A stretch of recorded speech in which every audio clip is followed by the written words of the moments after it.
जम्मू कश्मीर में 3 दिनों में 3 आतंकी घटनाएं सामने आई हैं। पहला आतंकी हमला रियासी, जबकि दूसरा कठुआ और अब तीसरा हमला डोडा में हुआ है। कठुआ में आतंकियों के खिलाफ सेना का ऑपरेशन जारी है। आतंकी हमले के बाद से सुरक्षा बलों ने अब तक 2 आतंकियों को मार गिराया है। वहीं इलाके में अब भी सर्च ऑपरेशन जारी है। इस खबर पर जम्मू से हमारे साथ जुड़ रहे हैं हमारे संवाददाता रवि शर्मा। रवि, क्या अपडेट है और क्या जम्मू कश्मीर में शांतिपूर्ण लोकसभा चुनाव के बाद से ही आतंकियों की बौखलाहट नजर आ रही है?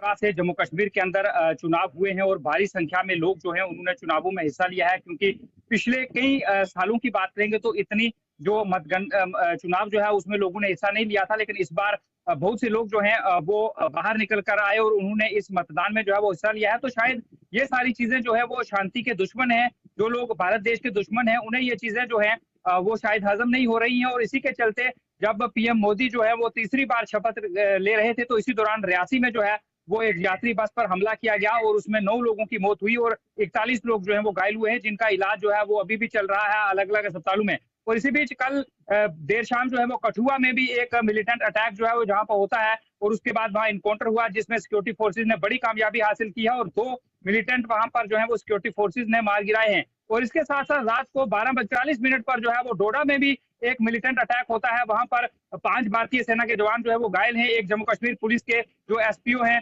वो भी घायल हुए हैं और अभी वहां पर जो है वो सिक्योरिटी फोर्सेज लगातार जो है वो तलाशी अभियान वहां पर चला रहे हैं और जो मिलिटेंट है उन्हें पकड़ने की कोशिश की जा रही है। जो देश के दुश्मन है वो कोशिश तो कर रहे हैं, लेकिन सुरक्षा बल जो है उन्हें मुंह तोड़ जवाब दे रहे हैं। जी, शुक्रिया करेंगे आपका हमारे साथ जुड़ने के लिए, इस पूरी खबर को विस्तार से बताने के लिए।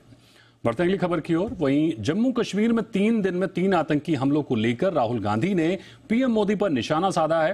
राहुल ने कहा कि रियासी, कठुआ और डोडा में पिछले 3 दिनों में 3 अलग अलग आतंकी घटनाएं हुई हैं, लेकिन प्रधानमंत्री अब भी जश्न में मग्न हैं।